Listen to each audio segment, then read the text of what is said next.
Before sunrise on a frozen mountain road, a luxury SUV stopped. A window rolled down. And without a word, a woman in a fur coat nodded once. Her driver grabbed a trembling German Shepherd puppy and threw it into the blizzard like it was trash. The puppy didn't bark, didn't whimper. It just lay there in the snow, too cold to move, too young to understand why the world had already decided it should die. But taped beneath its fur was a secret that could destroy one of the most powerful families in the country. And someone was already coming to make sure it never surfaced. If you're new here, hit subscribe and turn on notifications. Drop your city and country in the comments below so I can see how far this story has traveled. And if you make it to the end, you'll understand why I saved this one for tonight. The temperature had dropped to 11 degrees by the time Logan Mercer climbed the last switchback above Blackstone Ridge. He wasn't supposed to be out here. His physical therapist had made that very clear 3 weeks ago, sitting across from him in a fluorescent-lit office in Reno, tapping a pen against a clipboard like a metronome, counting down to something bad. "You push that leg before the bone fully sets, Logan. You're looking at permanent nerve damage. I'm not being dramatic. I'm being accurate." Logan had nodded, signed the discharge papers, and driven 400 miles north to a cabin he hadn't visited in 2 years. That was his version of following medical advice. The cabin sat at 6,200 feet in the Sierra Nevada backcountry, half a mile off a logging road that wasn't on any civilian map. He'd bought it with his second deployment bonus and spent most of his 30s forgetting it existed. Now it was the only place that made any sense. No neighbors, no obligations, no one looking at his leg with that particular mixture of pity and discomfort that he'd started to hate more than the pain itself. Titan was already 20 yards ahead of him on the ridge, moving through the dark with the quiet confidence of an animal that had cleared more buildings than most soldiers. The Belgian Malinois was 11 years old now, white around the muzzle, one ear slightly drooped from an old shrapnel nick. He'd been retired from the Navy's working dog program 8 months ago, same week Logan had been medically separated. They'd driven north together in Logan's truck, 2 broken things that still worked well enough. Logan stopped at the ridge crest and pulled out a compact monocular. Not standard issue anything. He'd bought it himself, a thermal unit that painted the world in gradients of orange and white.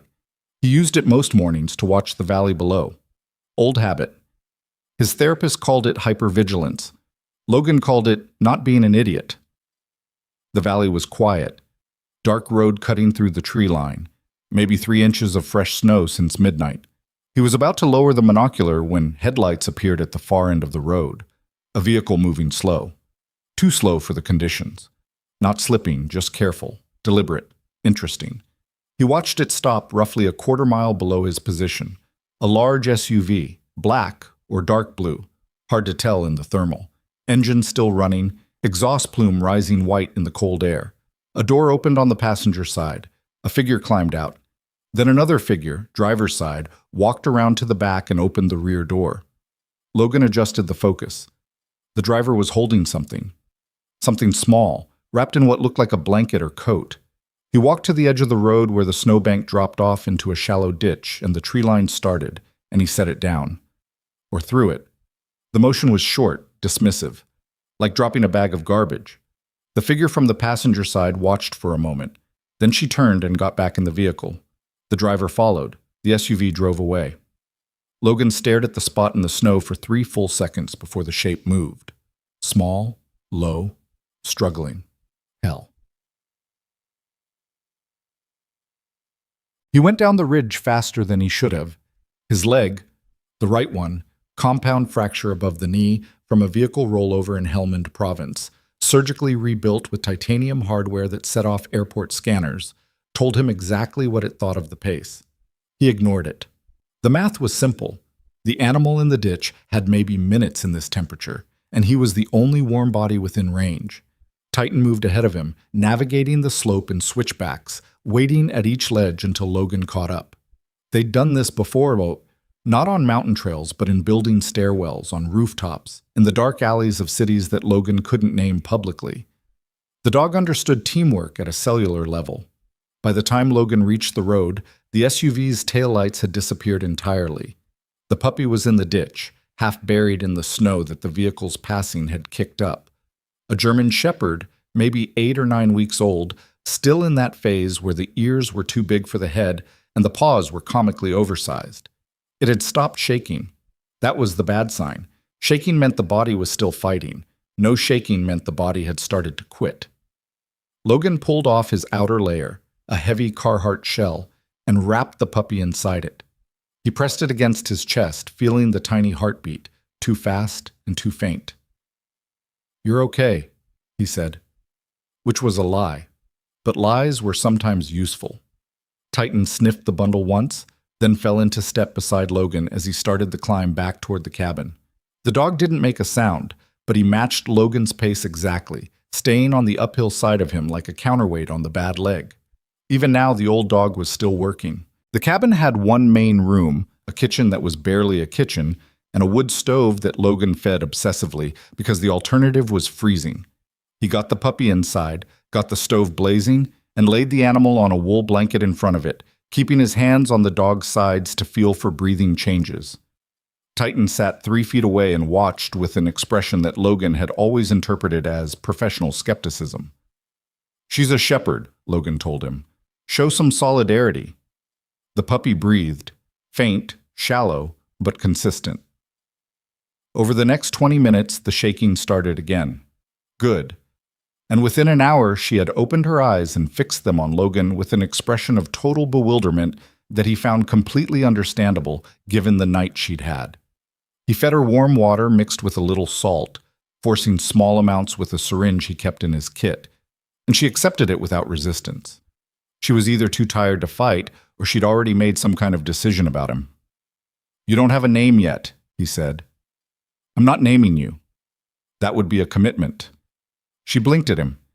He looked away first.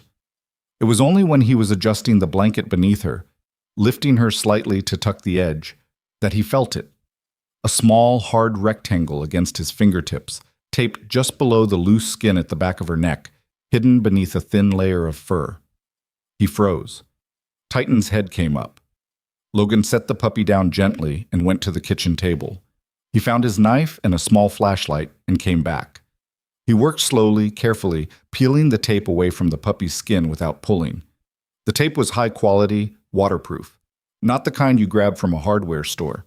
Medical grade, maybe, or something purpose-chosen. What came free was a micro SD card, sealed in a waterproof polymer casing, the size of a thumbnail. The kind that held a lot. Logan held it under the flashlight and turned it over. No markings, no labels. He looked at the puppy who was watching him with those 2 large eyes. "Well," he said, "someone went to a lot of trouble." He found his laptop under his cot.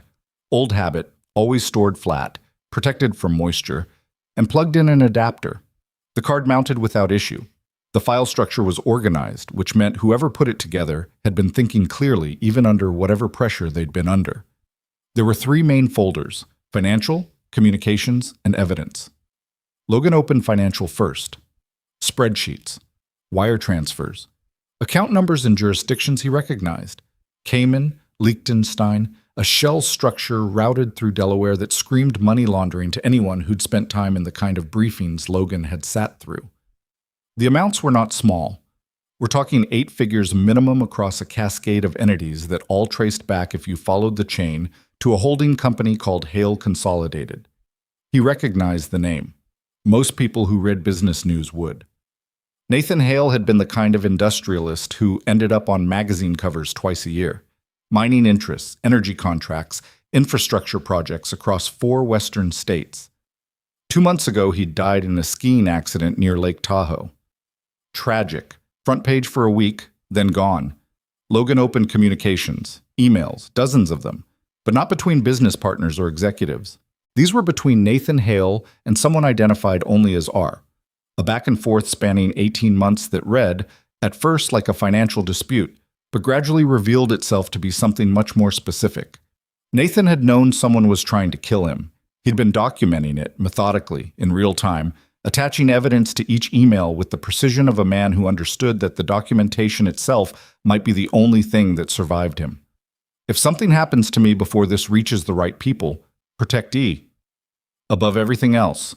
She doesn't know any of this, and she shouldn't have to, but she's mine, and she deserves to know. And she deserves what's rightfully hers. E. Logan sat back. The wind had picked up outside, pressing against the cabin walls with a sound like breathing. Titan had moved from his spot by the stove and was sitting near the door, ears forward. Not alarmed, just attentive. He opened the third folder. Evidence. The first file was an audio recording. 12 minutes and 40 seconds. Logan put in his earbuds and listened to the whole thing twice without moving.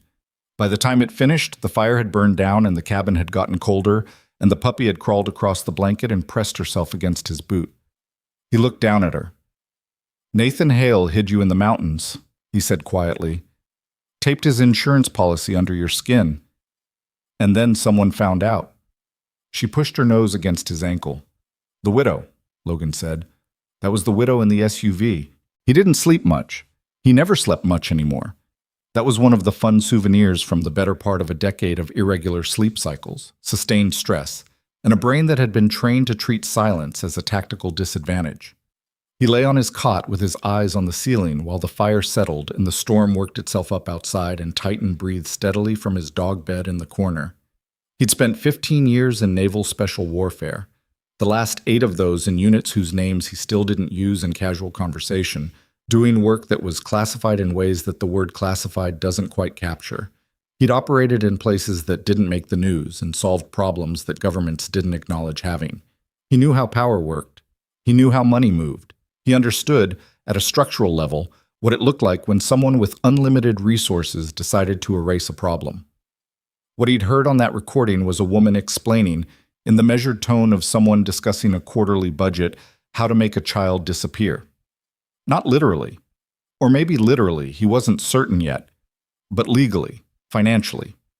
Every piece of documentation that might prove Emma Hale existed as Nathan's daughter, every record of her mother, every connection to the Hale estate.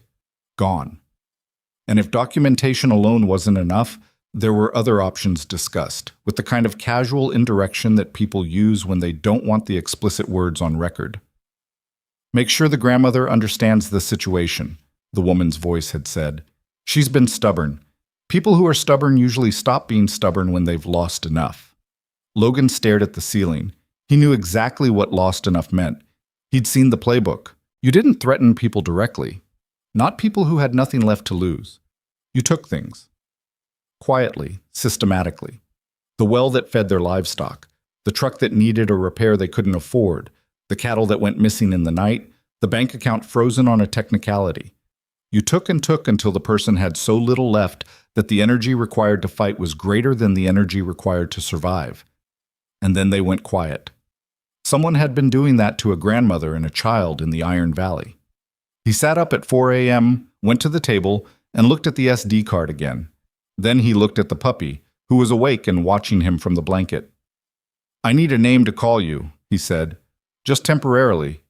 She tilted her head. He thought about it. About the blizzard. About the road. About the fact that this dog had been used to carry something important through impossible conditions and had survived it, and was looking at him now with eyes that had absolutely no self-pity in them. Scout, he said. She stood up, walked across the blanket, and sat down directly in front of him.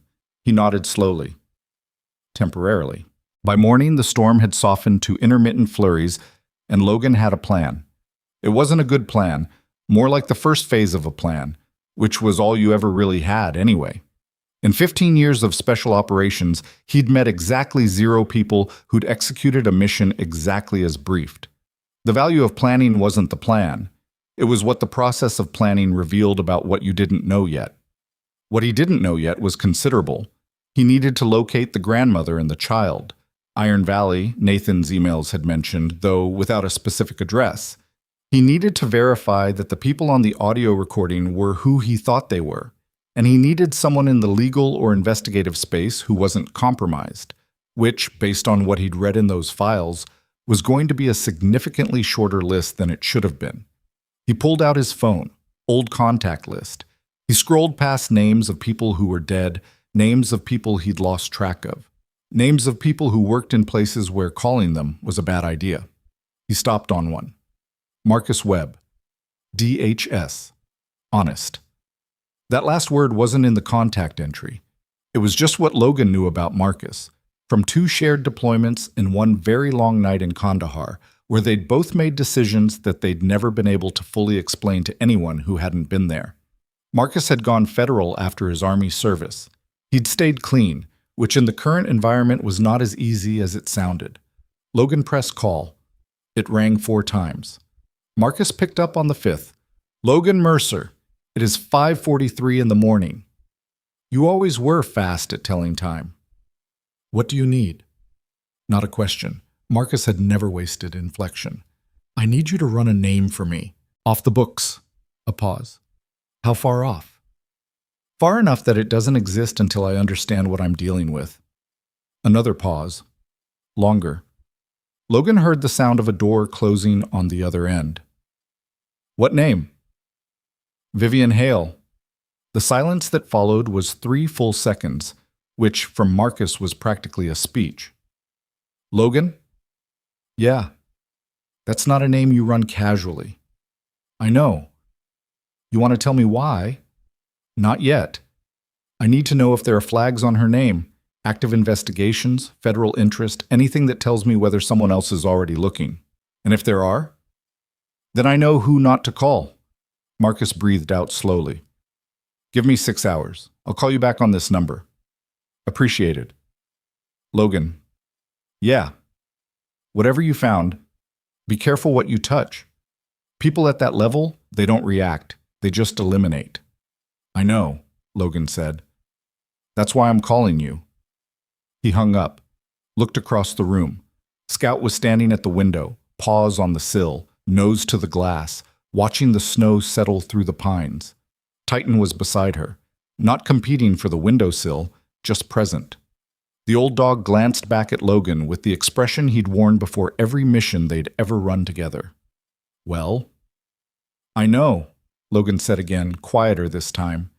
He pulled out the topographic maps he kept in a flat drawer under the cot. Iron Valley. He spread the map on the table and studied it the way he'd studied dozens of maps in dozens of mud-walled rooms. Grid by grid, route by route. Somewhere in that valley, a child was living in the crosshairs of someone with unlimited resources and zero conscience. And somewhere out there, the people who'd thrown Scout into the snow were starting to realize they'd made a mistake. Because the memory card was still out there. And now it wasn't alone. Outside, the wind shifted. Titan left the window without being told and moved to the cabin door, pressing his nose against the gap at the bottom. He held it there for a long moment, reading the air. Reading something that Logan's human senses couldn't catch yet. Logan watched him. Folded the map. Put it in his chest pocket. The old dog's hackles were rising, slow, certain, unmistakable. Someone was on the ridge. Logan was already moving before the hackles on Titan's back had fully risen. He crossed the cabin in 4 steps, killed the lamp, and pressed himself flat against the wall beside the window. Not in front of it, beside it. The way you learn to stand when you've spent enough time in places where windows were how people died. The thermal monocular was in his hand before he'd consciously decided to reach for it. Scout had gone silent and still on her blanket, as if she understood. As if whatever instinct had kept her quiet in that snowbank the night before was still operational. Logan raised the monocular and scanned the ridge from the window's edge. One figure. Maybe 200 yards out, moving through the tree line in a way that suggested some training, but not enough. Pausing at the wrong intervals, silhouetting briefly against the lighter sky between gaps in the pines. Amateur tradecraft. Someone who'd read a manual but hadn't spent 6 months in Kunar province, learning what it actually felt like to move without being seen.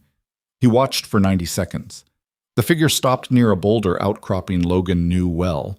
He'd used it himself as a fixed reference point when he was running the ridge at night. The figure raised something, binoculars probably, studying the cabin. Not advancing, observing. Logan lowered the monocular and thought about that distinction for a moment. Observing meant reconnaissance. Reconnaissance meant someone had a question they were trying to answer, and the most likely question was whether the memory card was here, which meant they didn't know. Not for certain. They were guessing based on proximity, based on the SUV's route, based on whatever surveillance they had on Vivian Hale's driver that told them where he'd stopped and approximately where the dog had been thrown. They were working with incomplete information. So was Logan. The difference was Logan now knew they were here and they didn't know he knew. He let 2 more minutes pass. The figure on the ridge didn't move closer. Then, slowly, it withdrew back into the tree line and was gone. Logan waited 5 full minutes after it disappeared before he let himself exhale. He went back to the table, turned the lamp on low, and looked at the map. Iron Valley was 60 miles south. On a clear day, dry roads, maybe an hour and 20 minutes. In current conditions, longer. He needed to get there before whoever was on that ridge finished their reconnaissance and reported back to whoever had sent them, and before that report triggered the next phase of whatever Vivian Hale had planned for the grandmother and child in the valley below. He started packing. Not everything. Just what he'd need for an unknown duration in uncertain conditions. His kit had evolved over 15 years from the military-issue standard load to something more personal. A trauma kit he'd built himself, a compact radio with encrypted channels he technically wasn't supposed to still have access to, a Glock 19 he'd owned since before his first deployment and maintained with the regularity of a religious practice, 3 days of food, and a water filter. He packed Scout's essentials in a separate bag, the syringe, the salt mix, a blanket, then looked at Titan. The dog was already sitting by the door. "Yeah," Logan said. "I know." They were on the road before sunrise. The drive south was quiet and careful. Logan ran without headlights for the first mile, using the truck's night vision mode on a vehicle that was, officially, a stock Ford F250 and unofficially something considerably more modified. He'd bought it from a man in Reno who asked no questions and accepted cash, and he'd spent 2 months adding things that he described to no one. Reinforced frame, run-flat inserts, a secondary fuel tank, a radio console under the rear seat that could reach frequencies civilians weren't supposed to know existed. He turned the headlights on when he hit the main road, blending into the sparse early morning traffic like any other truck headed south. Scout was in the back seat in a crate he'd secured with ratchet straps.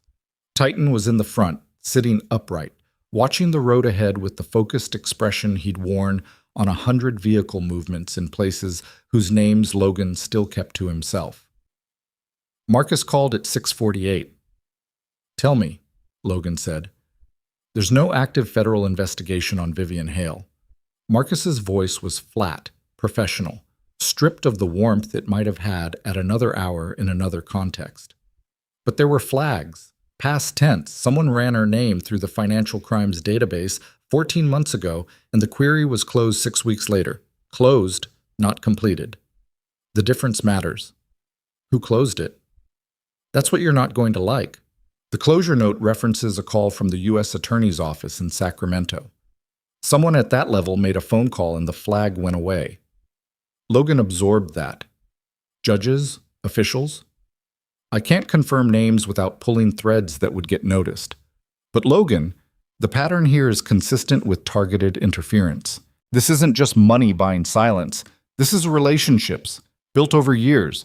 She has people placed. How many? I don't know, but enough that you should assume anything you file officially is going to reach her before it reaches a courtroom.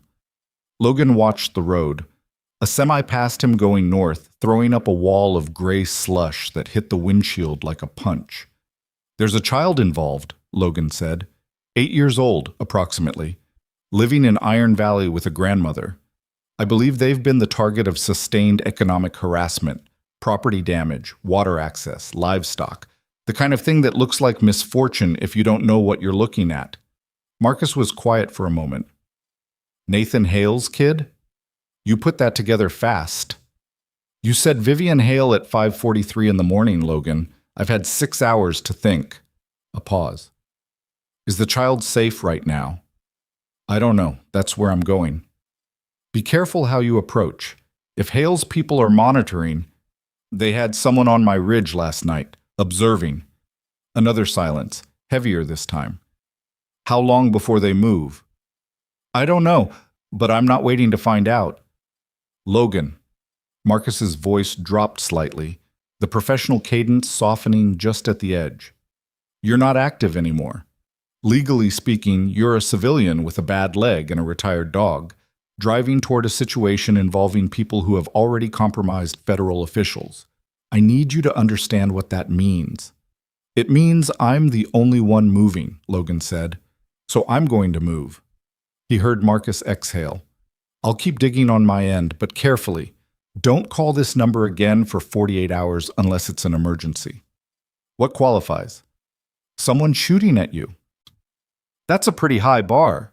Yes, Marcus said. It is. The line went dead.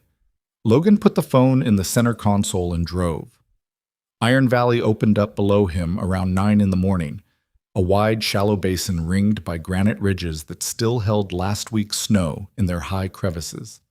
The valley floor was ranching country, or had been. Fenced pastures that were mostly empty now, a few scattered structures, a general store at the road junction that looked like it was open 3 days a week if the weather cooperated. The kind of place that had been quietly declining for a generation and had learned to accept that decline as the natural order. He stopped at the general store. The man behind the counter was in his 60s, heavy through the shoulders, with the kind of face that had stopped being surprised by things a long time ago. "Morning," Logan said. "Morning. I'm looking for a family in the area. Grandmother raising a granddaughter. The grandmother's probably been having some property trouble lately." The man looked at him without expression for a long moment. "Why?" "I found their dog." Something shifted in the man's face. Not warmth exactly, but the beginning of consideration. He reached under the counter and set a paper cup of coffee in front of Logan without being asked. "Margaret Hale," he said. "Goes by Marge. She and Emma have been up at the old Granger property for about 3 years."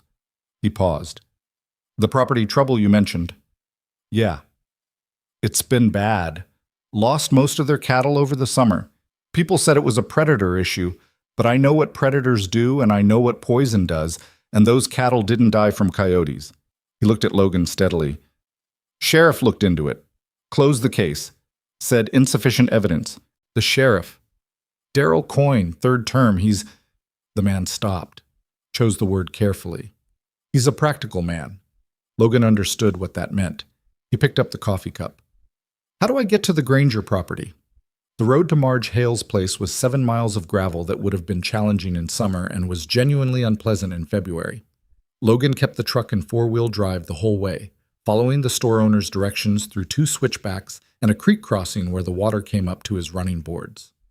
The property appeared around the last bend, a main cabin, a smaller outbuilding that had once been a barn and now leaned at an angle that suggested structural failure was a matter of time, a rusted propane tank, and a fenced yard that was empty of animals. The fencing itself was still solid. Someone had maintained it, even as everything else deteriorated. Logan noted that. It said something about the person inside. He parked 50 yards out and sat for a moment. Titan was watching the property. Scout was quiet in her crate.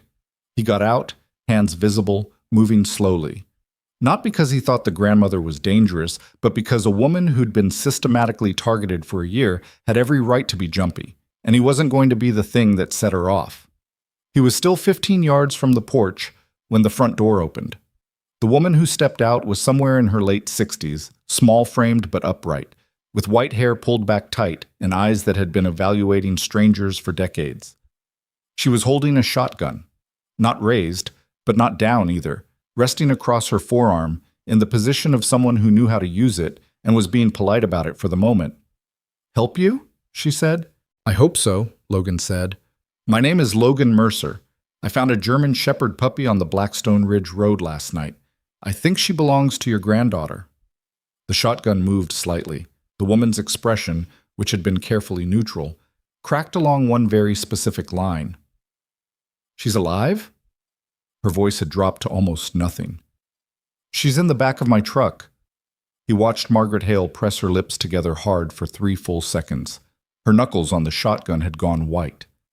Then she turned her head and called back through the open door. "Emma, come here, baby. Come right now."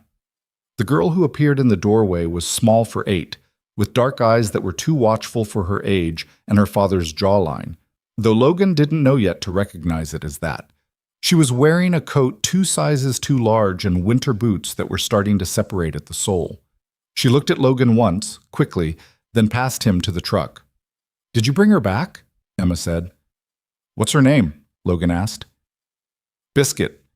She said it without any self-consciousness, the way children name things, directly and finally and without irony.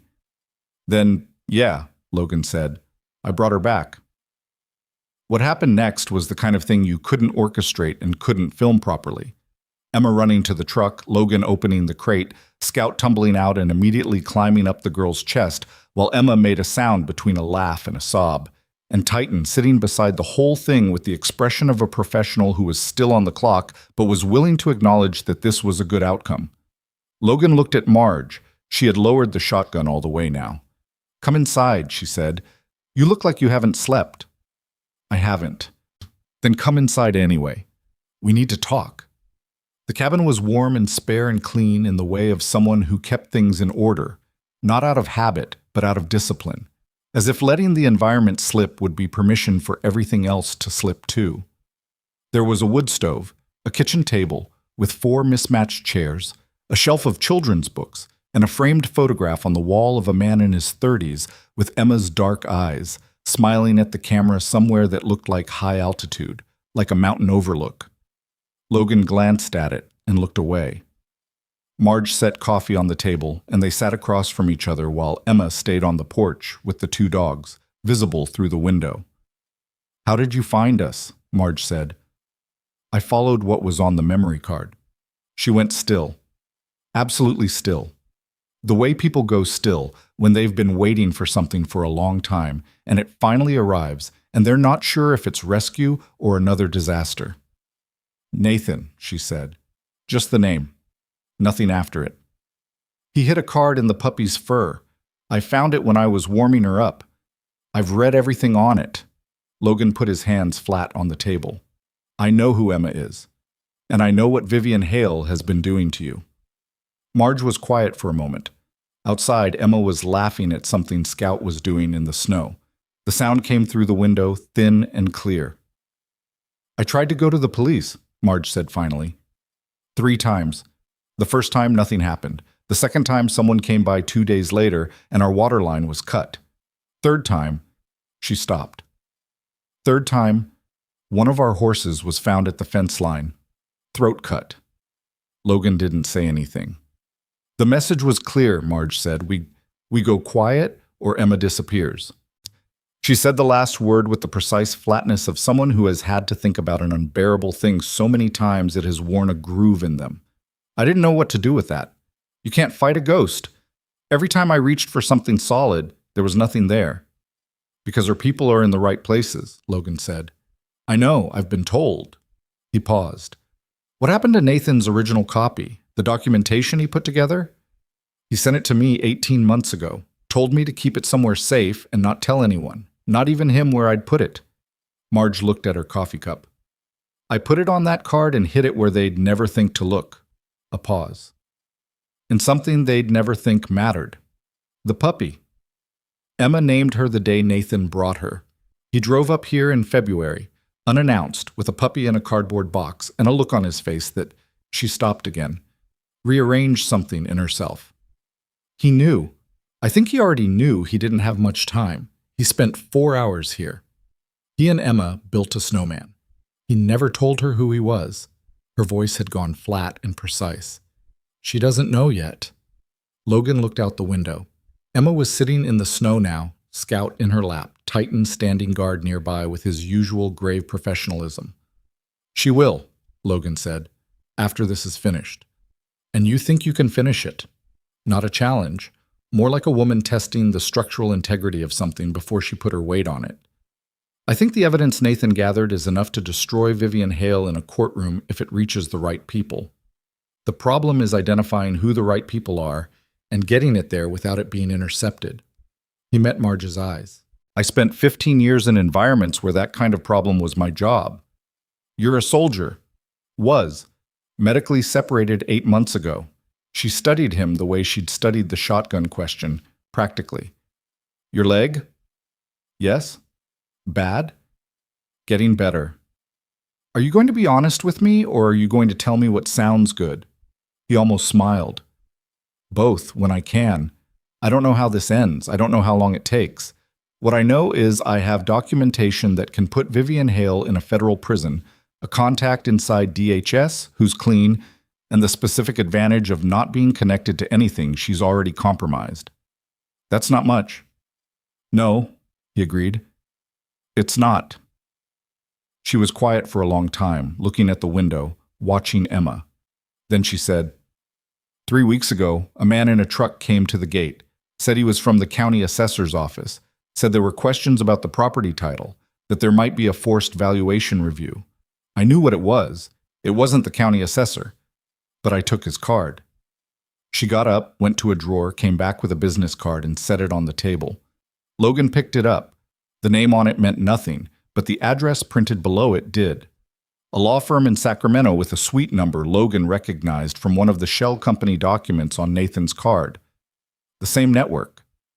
They weren't just harassing her anymore. They were moving toward a legal mechanism to remove her from the property entirely. Once she had no address, no assets, no fixed location, Emma would be categorized as a dependent without stable placement, which opened the door to the kind of bureaucratic intervention that, in the hands of people with enough influence, could make a child vanish into a system for years. He set the card down. They're accelerating. I know, Marge said. Have you noticed anything in the past few days? Vehicles on the road that weren't there before? Anyone on the property? She looked at him steadily. Last night there were headlights on the access road around 2 a.m, just sitting there. Then they left. Logan thought about the figure on his ridge, same night. They're confirming positions, he said, making sure you're here. And then what? Then they move. Legally first, probably. The assessor play. Maybe a complaint to child services. Something that puts official eyes on the property and creates a paper trail that looks legitimate. He paused. But if the legal mechanism is too slow, or if someone in their network decides the risk of the documentation surfacing is too high, then it stops being legal, Marge said. Yes. She nodded once, the way someone nods when they've already thought the thought and just needed someone else to confirm they weren't imagining it. What do you need? She said. Everything Nathan sent you. The originals, if they exist. Any communications you've had with anyone about this situation, who you called, what they said, any names. And I need you to stay off the phone for the next 48 hours. The landline? Especially the landline. She got up without another word and went to the back of the cabin. Logan heard a drawer open, then something heavier, a floor panel maybe. She came back with a waterproof bag, the military surplus kind, sealed tight, the kind that keeps things dry through submersion. She set it on the table. Nathan sent me this, she said. Said if anything happened to him, I should make sure it got to someone trustworthy. She looked at Logan. I've been sitting on it for 8 months because I couldn't figure out who that was. Logan opened the bag. Inside were printed documents, a second SD card different from the one he'd found on Scout, a handwritten letter sealed in an envelope addressed to Emma, and a folded piece of paper with a name and number written in precise, careful handwriting. He didn't open the letter. That wasn't his. He looked at the folded paper. The name on it was a federal judge, district level, Sacramento, with a personal cell number and 2 words written beneath it. He's clean. Nathan Hale had been thorough right to the end. Logan resealed the bag and stood up. Through the window, Emma had fallen asleep in the snow, or appeared to, with Scout curled on her chest and Titan sitting beside her in the afternoon light, still watchful, still present.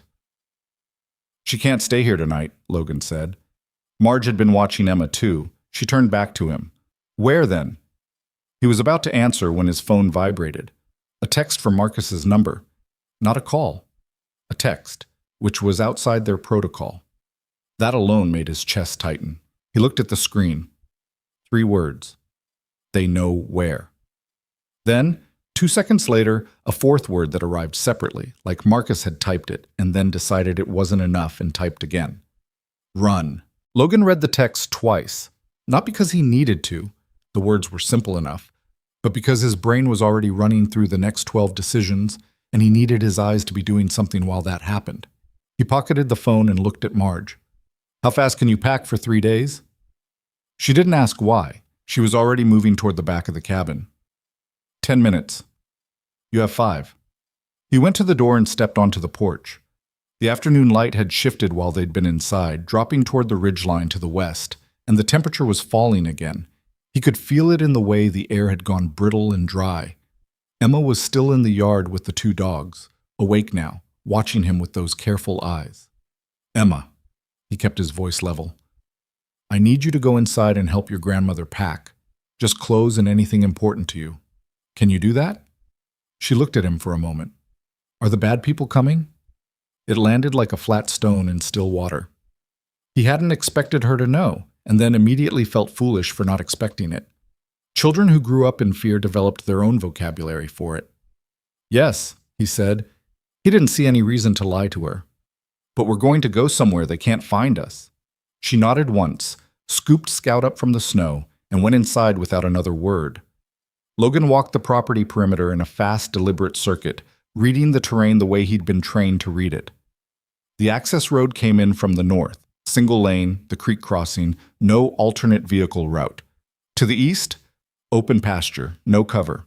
To the south, a woodline that started about 80 yards from the cabin and thickened quickly into dense mixed pine. To the west, a slope running up to granite, unpassable by vehicle, slow on foot. The woodline to the south was their exit if the road was blocked. He paced the distance and noted the ground. Packed snow over hard earth, manageable for the truck, not ideal. He looked for obstacles, estimated clearance. He went back to the truck, reached under the rear seat and pulled out the radio console. A compact unit he'd bolted to a slide-out mount, ugly as hell, but functional. He powered it up and did a quick scan across the frequencies he knew were used by private security contractors operating in rural Northern California. There were two. That meant organized, not improvised. These weren't local hires, just someone had brought in professionals. He had the timeline in his head now. Marcus's text said they know where. That meant they knew the address, which meant someone, the man posing as the county assessor, probably, or a tap on Marge's landline, had confirmed location within the last few hours. From Sacramento, the drive to Iron Valley was roughly 3 hours, plus whatever time it took to organize a team. If they'd started moving when they got confirmation, the earliest arrival window was late afternoon. If they'd staged closer, Reno maybe, or Redding, they could already be an hour out. He didn't know which. That uncertainty was the thing that could kill them. He went back inside. Marge was at the kitchen table with a duffel bag, already zipped, and a second smaller bag for Emma.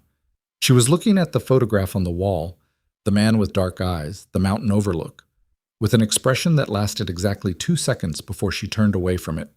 "Leave the photo," Logan said, and then immediately regretted it because it was her life and not his call. But she nodded. "I know." He picked up the waterproof bag, Nathan's documents, the second SD card, the letter to Emma, and put it inside his own pack close to his body. Then he checked the Glock, confirmed the chamber without making a production of it, and holstered it. Marge watched him do it. "You expecting to need that?" "I'm expecting not to need it and being ready in case I'm wrong." Emma appeared from the back of the cabin wearing her coat and carrying a backpack shaped like a turtle. She looked at Logan's hip, at the holster, then up at his face. She didn't say anything about it. "Biscuit's ready," she said, holding the puppy. "Good." He went to the door. "We're going to the truck. Move together, normal pace. Don't run. If I say get down, you get down and you stay down until I say otherwise, both of you." "Understood," Marge said.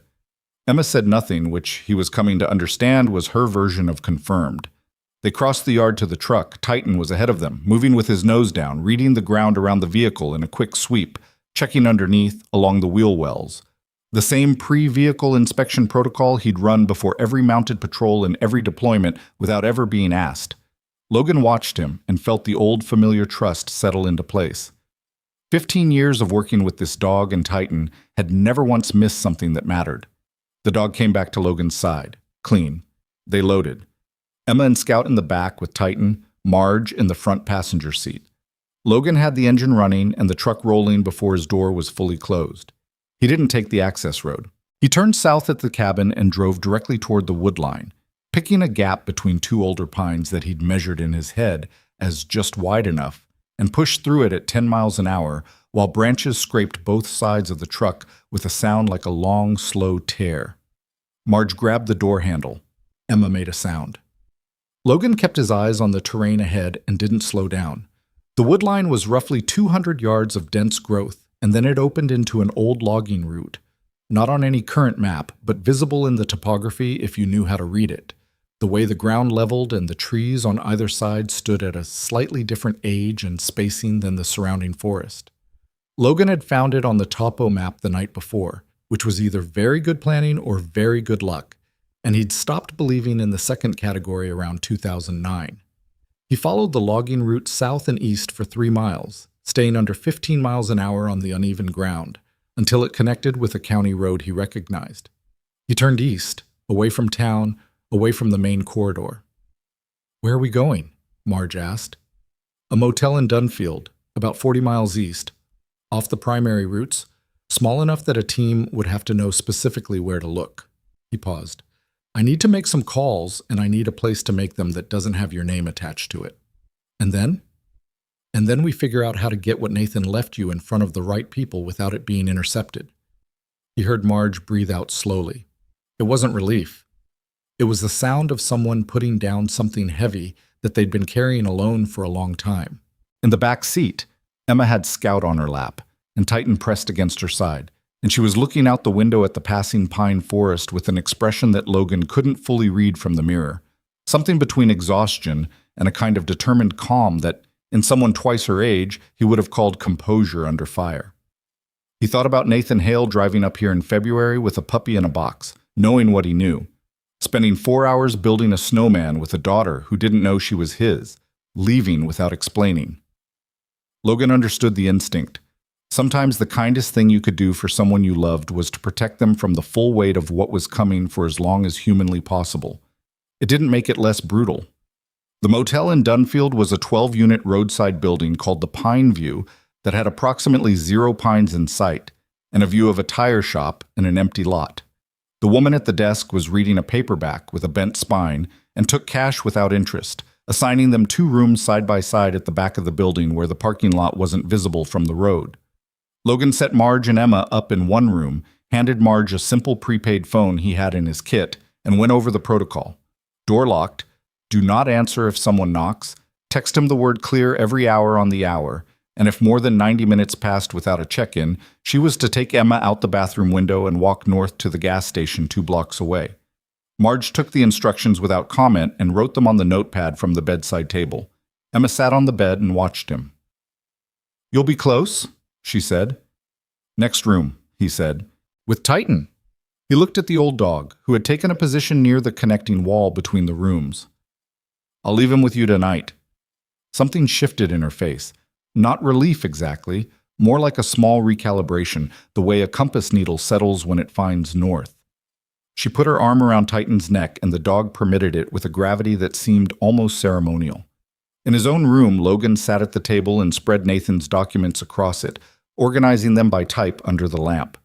He worked for 2 hours, constructing a timeline from the emails, the financial records, and the audio files on the second SD card, which contained 3 recordings, not one, the longest of which was 22 minutes, and included not just Vivian's voice, but a second voice that Logan matched, through a separate search on his laptop, to a man named Carter Beal, the managing partner of a Sacramento-based private equity firm that appeared as a recipient in a dozen of the wire transfers.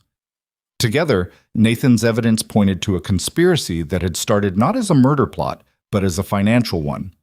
Nathan had discovered that Beal's firm was laundering money through Hale Consolidated's infrastructure contracts, billions of dollars over 6 years, routed through a series of companies that looked legitimate until you spent enough time tracing them. Nathan had confronted Vivian, and Vivian, rather than untangling herself from Beal's operation, had decided that the cleaner solution was eliminating the person asking questions. The skiing accident near Lake Tahoe had been arranged by a man named Darius, who appeared by first name only in the audio recordings, but whose identity Logan suspected he could track through the financial threads if he had another day and access to the right databases. He didn't have another day. What he had was a federal judge's personal number written in Nathan's handwriting. He stared at it for a long time. Using it was a commitment. Once he made contact, the timeline accelerated in ways he couldn't fully control. Judges at that level had obligations. Once presented with credible evidence of the crimes in Nathan's documentation, the judge would be legally bound to act, and acting meant official machinery, and official machinery meant exposure. The people who were already looking for them would know within hours.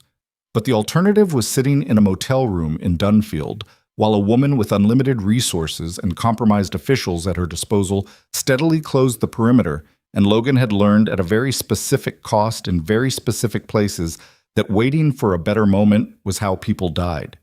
He dialed. It rang twice. A man answered, guarded, the way you answer an unknown number at 9 in the evening when you're a federal judge and you've been expecting bad news for a while. Judge Carver, Logan said. My name is Logan Mercer. I'm a former Navy SEAL, medically separated 8 months ago. I have documentation assembled by Nathan Hale before his death that proves his murder was arranged by his wife, Vivian Hale, and Carter Beal of Meridian Private Equity.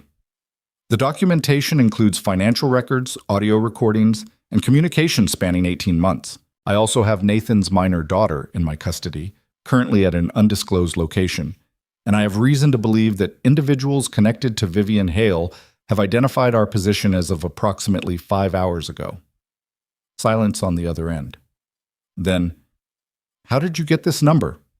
Nathan wrote it down. He wrote 2 words under your name. Logan paused. He's clean. Another silence. Longer. Where are you? Carver said. Not yet. I need to know what you can do before I tell you where I am. Mr. Mercer. Judge. Logan kept his voice even. I've spent 15 years in environments where the wrong information given to the wrong person got people killed. I need to know the architecture of what you can build before I hand you the materials. I'm asking you directly. What's your relationship with the U.S. Attorney's Office in Sacramento? A pause. Professionally distant, Carver said. Careful, but not evasive. I'm aware of issues in that office. I've been aware for some time. Nathan knew about those issues. Yes. He called me 14 months ago. We spoke once, briefly, and then he went quiet. I assumed... Carver stopped. I assumed the worst. The worst happened, Logan said. But he left enough behind to prove it. He heard Carver moving, the sound of a chair, a door being closed. When the judge came back on the line, his voice had changed. Not louder, but denser, the way a person's voice changes when they've decided on something. I can convene a federal grand jury proceeding without going through the Sacramento U.S. Attorney's Office. It takes time to do correctly, and I'll need the physical documentation, not copies. I'll also need testimony. A pause. There are risks to this path. If the evidence is as strong as you're describing, there will be people who want it to disappear before it reaches the proceeding. I know, Logan said. That's why I'm not at the Granger property in Iron Valley right now. How many people know your current location? No one. I drove off route. Good. Keep it that way for 24 more hours. There are 2 federal marshals I trust, personally, not institutionally. I can have them at a location of your choosing by morning. Logan thought about it. Marshals meant official, meant documented, meant a chain of custody for the evidence that could survive legal challenge. It also meant a trail that people with access to federal systems could follow. I need a location that isn't a federal building, Logan said. Something neutral. I have a property in Lassen County, Carver said. Family land. No official connection to my office. Can you reach Lassen County by morning? Depends on what happens between now and then. Carver's silence had a different quality this time. Not evasion, not calculation. Something more like the weight of a man who'd been waiting for this moment and was now reckoning with the fact that it had arrived.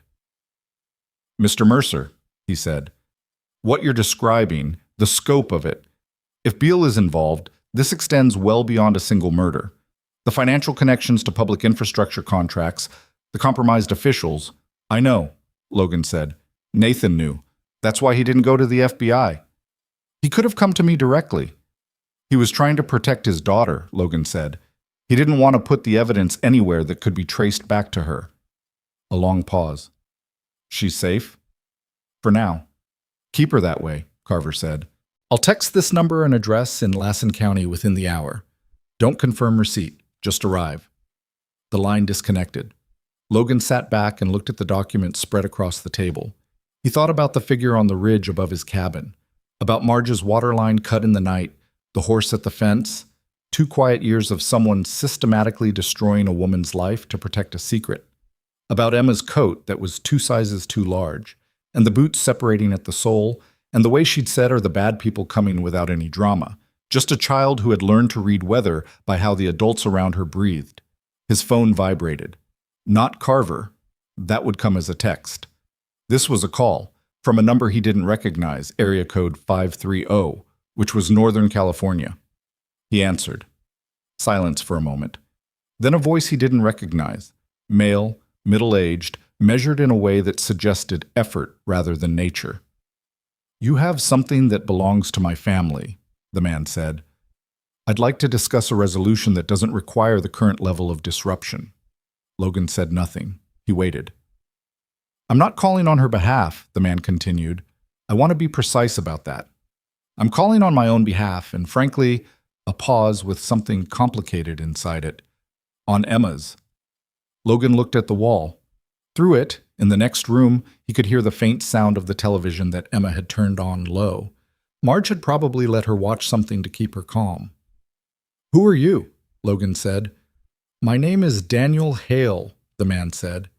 Nathan was my father, which makes Emma my half-sister. Another pause. And I'm the one who told Vivian's people exactly where to find you. The silence that followed was the kind that had weight.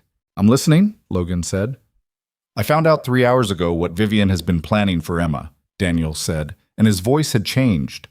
The measured quality was still there, but underneath it something was breaking, slowly, like ice under distributed pressure.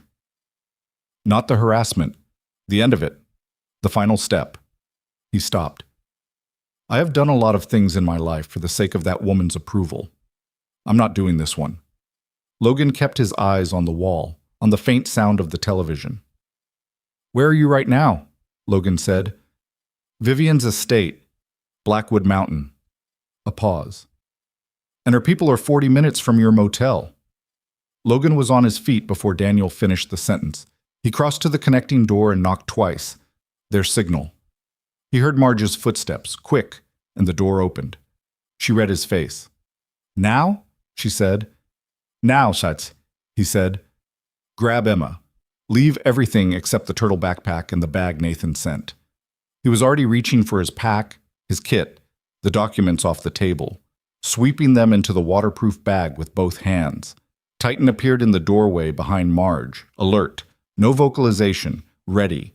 Emma was behind her grandmother, Scout tucked under one arm, the turtle backpack already on her back. She looked at Logan. She didn't ask if the bad people were coming this time. She already knew. Which way? Marge said. Logan had the door open, was scanning the parking lot. Clear, no headlights on the road yet. 40 minutes was 40 minutes, but estimates were estimates. And people who treated estimates as guarantees were usually the people who didn't make it home. North exit, then left, he said. Stay close. He put his hand on Titan's back for exactly 1 second. Not a command, just contact, the way he'd done it 100 times before missions, a wordless exchange between two creatures who had spent enough time in hard places together that words were sometimes insufficient and sometimes unnecessary. The old dog pressed back against his palm. They moved. The night outside was deep and cold, and absolutely silent except for the distant sound of a truck engine somewhere on the highway, coming east, and Logan measured the sound against the distance the way he'd measured 100 sounds in 100 contexts, calculating speed and direction and time. 35 minutes. He needed to be somewhere else by then, and he needed Daniel Hale to buy them the margin. He pulled out his phone as he loaded them into the truck, dialed the 530 number, and Daniel picked up on the first ring. I need 10 extra minutes, Logan said. Whatever you can do. A pause. Then, I'll tell her you went west. It'll take them time to reverse the teams. That's enough, Logan said. Mr. Mercer. Daniel's voice had something in it that Logan didn't have a quick name for. Not regret exactly. Deeper than that. Take care of her. Logan looked in the rearview mirror. Emma was in the back seat, Scout on her lap, Titan pressed against her side, looking out the window at the dark road with that particular stillness she had. the kind that children develop when they've had to learn that making themselves small keeps them safe. "I will," he said. He pulled out of the lot with his headlights off, running on the truck's night vision until he reached the junction, then turned north on a road that wasn't the one the teams would be watching for, and drove into the dark. 40 miles to the north, at the crest of Blackwood Mountain, the lights of Vivian Hale's estate glittered against the snow like something cold trying to look warm. Inside it, a woman who had spent 4 years building an airtight world was about to discover that the one thing she hadn't accounted for was a son who had finally decided that some prices were too high. And in Logan's front pocket, the judge's address was already incoming. The margin was thin. Everything that happened next would happen fast. Logan pressed the accelerator down and drove north through the dark, the mountains pressing in on both sides, the stars hard and clear above the tree line. And for the first time since he'd come down off the ridge above Blackstone with a dying puppy against his chest, he felt the shape of the whole thing, the full weight and the full possibility of it, settle into place with the specific clarity that only came when there was nothing left to do but move. The address came through at 11:47 p.m., a set of coordinates and a property name, Harlan Creek Ranch, Lassen County, with a single instruction appended, gate code 7714. Go to the barn, not the house. Logan memorized it and deleted the message. The drive north took 2 hours and 20 minutes on roads that were mostly empty and partly iced, through stretches of high desert scrubland that gave way to pine forest as the elevation climbed. Nobody spoke much. Marge fell asleep somewhere around the first hour, her head against the window, and Logan didn't wake her. Emma stayed awake the whole time, not restless, just present, watching the dark road with Scout curled in her lap and Titan's head resting on her knee. Occasionally, Logan checked the mirror and found her eyes already on him, and he'd look back at the road without saying anything, and she'd look back at the window, and that was its own kind of conversation. Around mile 90, she said, "My dad put Biscuit in the box himself, didn't he?" Logan kept his eyes on the road. "What makes you think that?" "Because she came from somewhere, and the card was taped on her." A pause. "And because nobody bad would do it that careful." He thought about how to answer that, and decided the truth was the only answer that respected what she'd just figured out on her own. "Yes," he said. "He did." She was quiet for a moment. "Did he know I existed?" "Yes." "Did he—" She stopped. Started again. "Did he want to know me?" "He spent 4 hours with you in February," Logan said. "He helped you build a snowman." Another silence. He heard her breath change. Not crying, something more controlled, like she was deciding whether to or deciding not to, and hadn't finished deciding. "I remember him," she said finally. "I thought he was just a man Gran knew." Logan didn't say anything to that. There wasn't anything to say that would make it better, and he'd learned long ago that the instinct to fill silence with comfort was usually about the person doing the filling, not the person who needed the space. The gate to Harlan Creek Ranch was a simple ranch gate on a dirt road, no signage.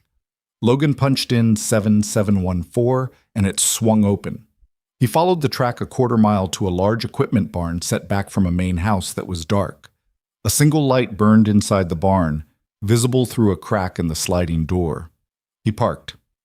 Told Marge and Emma to stay in the truck with Titan. He left the engine running, took the waterproof bag with Nathan's documents, and walked to the barn with his right hand loose at his side. Inside were 2 men he didn't know, federal marshals, both in civilian clothes, both with the specific posture of people who were armed and professionally relaxed about it, which was its own kind of signal. There was a folding table with a lamp on it, 2 chairs, and a laptop. One of the men was younger, maybe 35, with a crew cut growing out. The other was older, black, with reading glasses pushed up on his forehead, and an expression of measured assessment. "Logan Mercer," the older one said. Not a question. "Yeah. Tom Greer. This is Alvarez." He nodded at the younger one. "Judge Carver sent us. You have the documentation?" Logan set the waterproof bag on the table but kept his hand on it. "What's your authentication?" Greer reached into his jacket and produced a credential wallet. Logan examined it, not just the badge, the detail work, the holographic elements, the specific formatting of the commission document inside. He'd seen enough federal credentials in enough context to know the difference between real and very good fake. It was real. He released the bag. There are 2 SD cards and printed documents. The cards contain audio recordings, 3 files on the second card, 1 on the first. The financial records are in the printed documents and mirrored on both cards. He paused. The longest recording on the second card is 22 minutes. You need to hear all of it. Greer nodded, pulled the bag toward him, and looked at Alvarez, who opened the laptop. Judge Carver is joining us remotely in 20 minutes, Greer said. He wants to do an initial assessment tonight and file for the grand jury proceeding in the morning. Early. He looked at Logan steadily. We also need your statement, everything from the moment you found the dog. I know. And the child needs to be formally assessed by a child welfare officer. There's one coming from Reading. She'll be here by 3 a.m. Logan looked at him. She's not going into the system. I understand. I need that to be clear before anything else happens. Emma Hale is Nathan Hale's biological daughter and legal heir. Whatever temporary placement arrangement exists will be with her grandmother, Margaret Hale, until legal guardianship is formally established.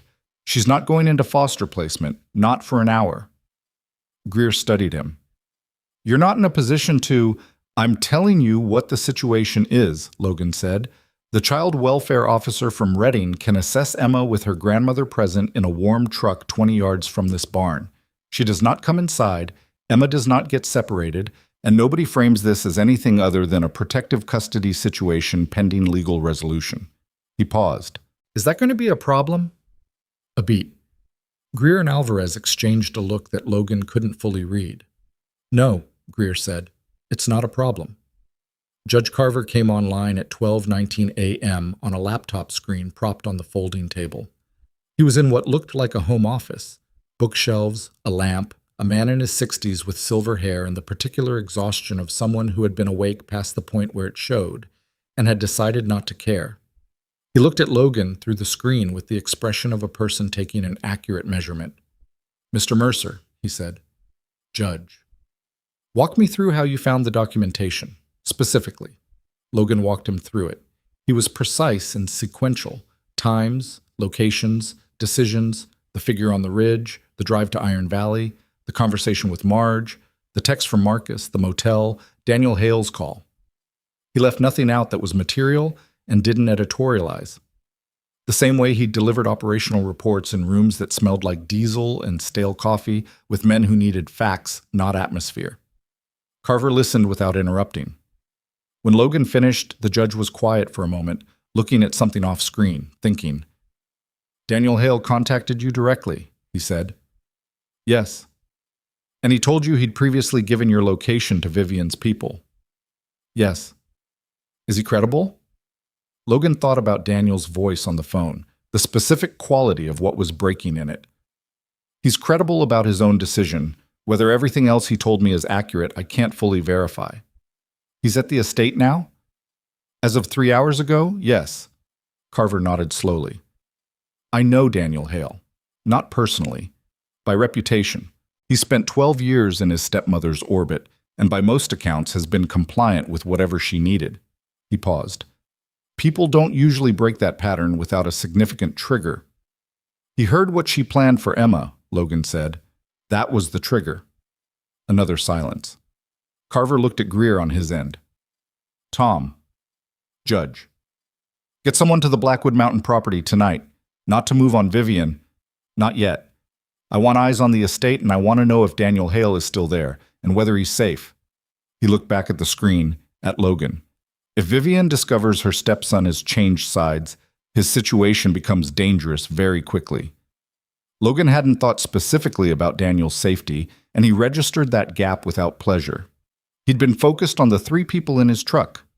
Agreed, he said. Greer was already on his phone.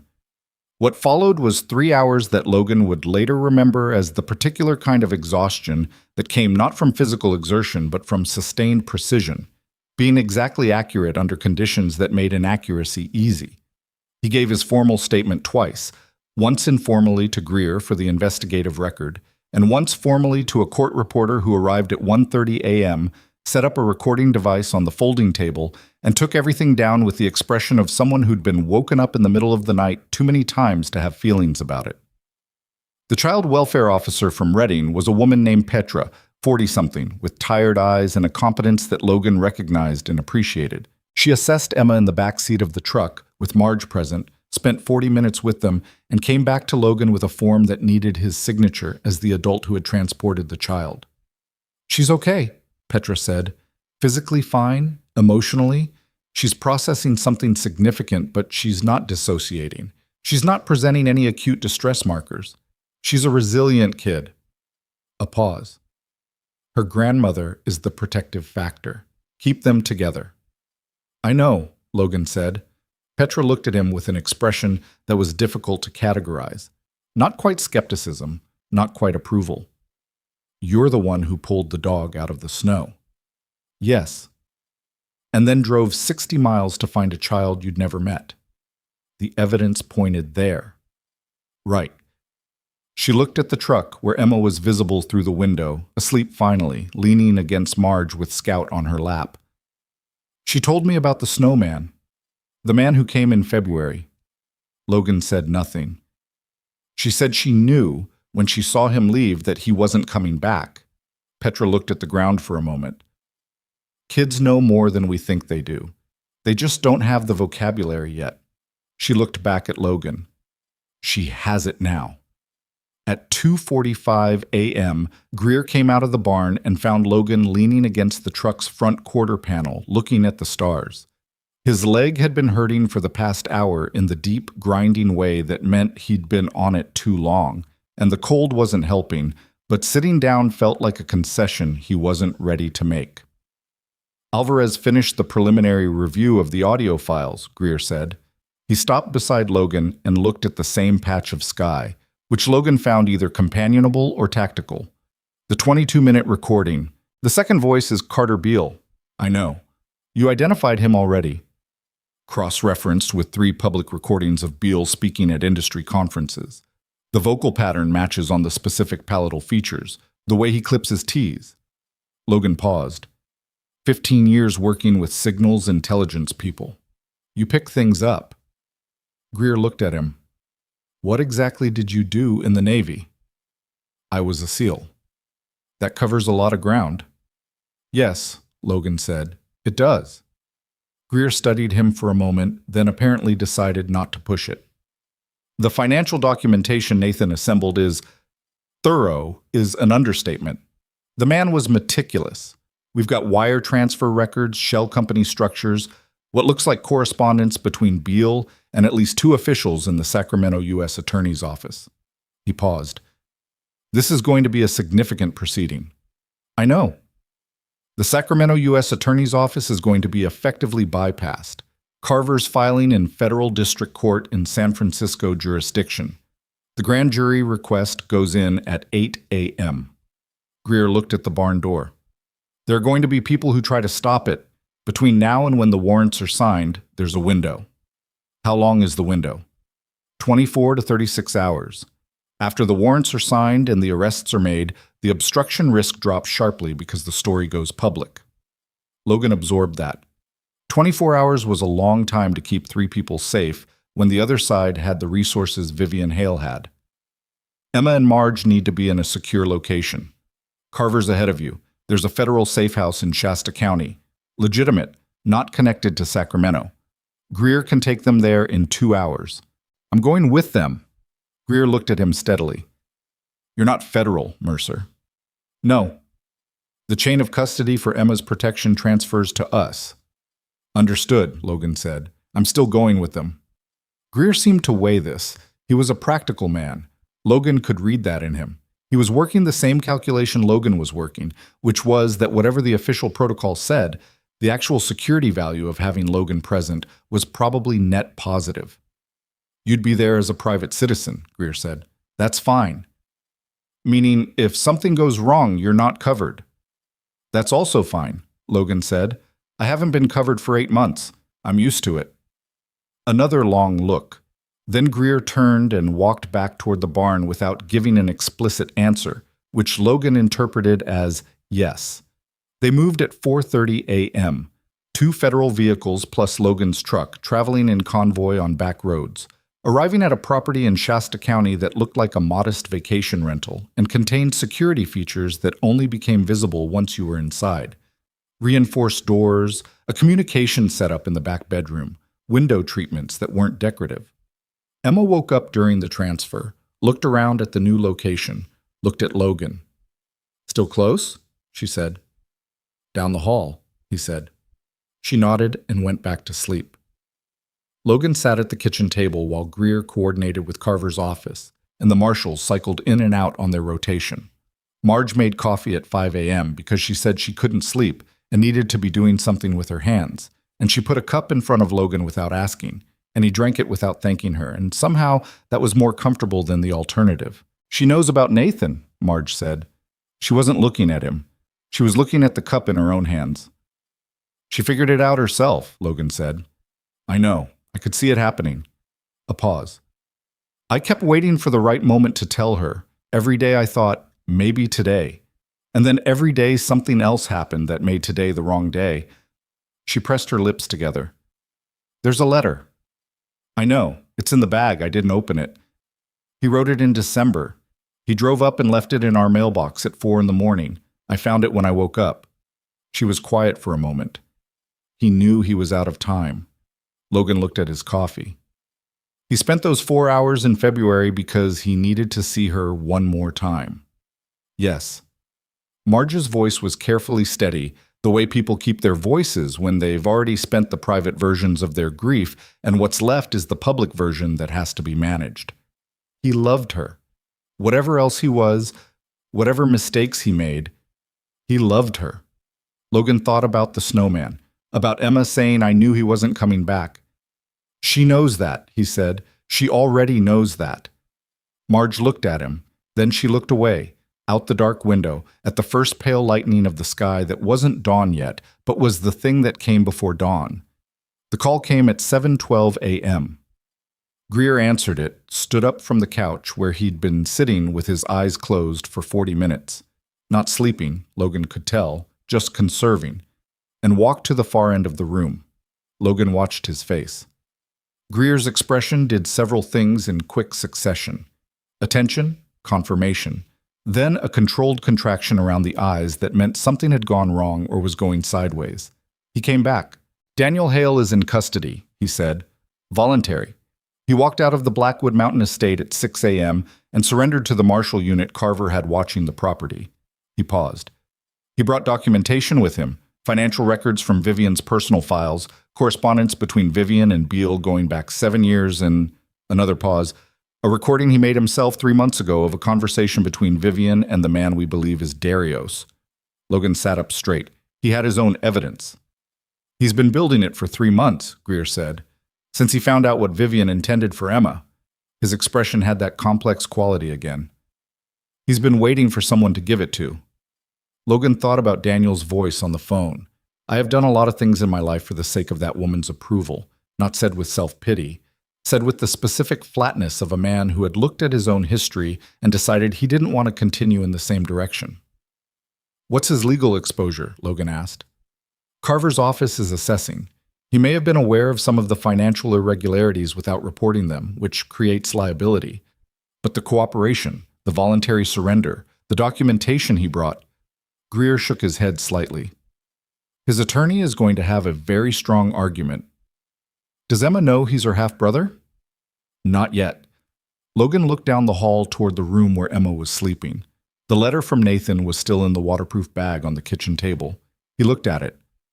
"She needs to read that before anyone tells her anything else," he said. Greer looked at the bag. "Agreed." At 8:03 a.m., the grand jury filing went in. Carver's clerk called Greer to confirm. Greer relayed the information to Logan with a nod and 2 words. "It's filed." 47 minutes later, Greer's phone rang again. He answered, listened for 90 seconds, and his face went through that same rapid sequence of expressions, ending this time not at controlled contraction, but at something that looked, briefly, like relief before the professional mask settled back into place. He lowered the phone. "The warrants are signed," he said. They're moving on Vivian now. He paused. And Sacramento is... There are 3 names in that U.S. Attorney's office. 2 judges in the district, 1 state assemblyman. He stopped.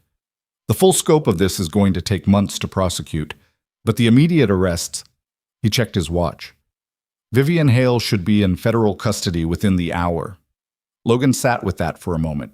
The fire, the drive down the ridge, the frozen puppy, the 60-mile drive to a valley he'd never heard of, the grandmother with the shotgun, the child with the careful eyes. All of it compressed into the distance between a signed warrant and a pair of handcuffs. He got up, walked down the hall, and knocked lightly on the door to Emma and Marge's room. Marge opened it. Emma was sitting up in bed, Scout on the pillow beside her, awake and watching the door the way she always watched doors. Logan held up the waterproof bag. He looked at Marge, who looked at Emma, who looked at the bag with an expression that Logan was never going to find a simple name for. "There's a letter in here," Logan said. "It's addressed to you. It's from your father." He set the bag gently on the edge of the bed. "You don't have to read it right now. You don't have to read it with anyone watching." He paused. "But it's yours. It's been yours since December." Emma looked at the bag for a long moment. Then she looked at Marge. Marge sat on the bed beside her, not touching, just present. Logan stepped back and started to pull the door closed. "Mr. Mercer?" Emma's voice. He stopped. Was he... She stopped, reorganized. Was he a good person? Logan thought about the recordings, the financial crimes, the years of complicity in Vivian's world, the choices that built and didn't build and failed to prevent. He thought about February. He thought about a man who drove 4 hours in winter to spend an afternoon with a daughter he wasn't allowed to claim, who built a snowman and then drove away, who assembled evidence against the people who wanted to kill him and hid it in the only place he thought they'd never look. He was trying to be, Logan said. At the end, he was trying very hard. She nodded, looked at the bag. He closed the door. He walked back to the kitchen and sat down. His leg was bad now. Not crisis bad, just the grinding constant bad that had become background noise over 8 months, reminding him with boring regularity that bodies kept score. He stretched it out under the table and looked at the window, where the sky had finished its transition from pre-dawn gray to the specific pale blue of a winter morning in the high country, thin and cold and clean. Titan was lying near his chair. The old dog had barely slept, Logan knew. Too much activity, too many new people, too much to monitor. He put his hand on the dog's back and felt the slow rise and fall of breathing. Greer came back from the far end of the room and sat across from him. He looked like a man at the end of a long shift, which was accurate. For what it's worth, Greer said, the documentation you assembled, the chain of custody, the way you preserved the original evidence, it's going to hold up. Nathan Hale did his job, and you did yours. Logan said nothing. That's not something we can officially acknowledge, Greer said. The civilian involvement, the way this was handled, there are aspects of this that are going to require creative reporting. I'm aware, Logan said. I've had things require creative reporting before. Greer looked at him with the same expression from the night before, the one that was trying to measure something about Logan that the credentials and the discharge papers and the cover story didn't fully account for. You did a lot in 15 years. Enough, Logan said. The Navy. I'm not in the Navy anymore. He said it without heat, just a fact. I'm a civilian with a bad leg and a retired dog sitting at a kitchen table in Shasta County. That's the full extent of it. Greer studied him for another moment. Then, apparently deciding that the shape of whatever he was measuring wasn't going to change by looking at it longer, he nodded. Vivian Hale is in custody, he said. His phone had buzzed while they were talking, and he'd checked it with the particular efficiency of a man who processed information without making theater of it. Taken from the Blackwood Mountain estate 40 minutes ago. He set the phone on the table. It's done. Logan looked at the hallway. Down at the far end, the door to Emma's room was still closed. He thought about the moment between done and what came after done, which was always more complicated than the word suggested. Things didn't end. They transitioned. The arrests were made, and then there were proceedings and testimony, and the specific brutality of legal process applied to a child finding out the full truth of where she came from. There were months ahead of complexity and pain and gradual rearrangement. Done was only ever a door, not a destination. But on this side of the door, the people who had thrown a puppy into the snow were in handcuffs. A grandmother who had maintained a fence line through 2 years of systematic destruction was sleeping in a safe room. And a letter that Nathan Hale had left in a mailbox at 4 a.m. in December was finally in the hands of the person it was written for. Logan leaned back in the chair and looked at the ceiling and let himself for exactly 1 minute not be planning anything. Titan's tail moved once against the floor. Just once. Outside, the sun cleared the ridgeline and came through the window in a flat blade of winter light that landed across the table, across Logan's hands, across the empty waterproof bag, and held there. Then Marge knocked on the kitchen doorframe, soft, and said, "She wants to know if you'd come in." Logan looked at her. "She read the letter," Marge said. Her voice was careful in the way of someone carrying something breakable. "She has some questions." A pause. "She asked specifically for you." He pushed his chair back, put his weight on his leg, walked down the hall. The door was open just enough that the light from the hallway fell across the foot of the bed in a thin stripe. Emma was sitting cross-legged in the center of the bed with the letter in her lap, not holding it. It was lying there, unfolded, the pages slightly creased from where she'd gripped them. Scout was pressed against her left side. The letter was 2 pages in Nathan Hale's precise handwriting, and Emma had clearly read it more than once because the first page had a small smudge near the bottom that hadn't been there when Logan had handed over the bag. He sat in the chair by the window, didn't crowd her. Marge stayed near the door. Emma looked at the letter for a moment longer, then looked up at Logan with her father's dark eyes. "He says he's sorry," she said. 3 times. He says it 3 different ways. Logan nodded. "Is that—" She stopped. "Is that what people do when they know they're going to die? Say sorry a lot?" "Sometimes," Logan said. "Sometimes they don't say it enough." She looked back down at the letter. Her thumb moved along the edge of the paper, a small, unconscious motion. "He says I'm going to be okay, that he made sure of it." She paused. "He means the evidence." "The card." "Yes." "He hid it in Biscuit because he knew they'd never hurt her. Because—" She stopped, rebuilt the sentence. "Because I loved her, and they knew that. So she was the safest place." Logan watched her work through it. She wasn't asking him to confirm or deny. She was saying it out loud to hear whether it held together, the way you test ice by putting weight on it slowly. "That's right," he said. She looked at him directly. "Did it hurt her? The tape?" "No. She was too young to know it was there." Emma nodded. She folded the letter carefully along its original creases and held it in both hands. "He says he has a son, Daniel, my brother." She said the word experimentally, like she was trying it on. "He says Daniel is complicated, but that his heart is in the right place even when the rest of him isn't." Logan thought about Daniel walking out of the Blackwood Mountain estate at 6 a.m. with 3 months of evidence in his hands. "That sounds accurate. Will I meet him?" "If you want to," Logan said. "That's your choice." She was quiet for a moment. Scout shifted and put her nose on Emma's knee, and Emma put her hand on the dog's head without looking down, automatic, the way you touch something you trust completely.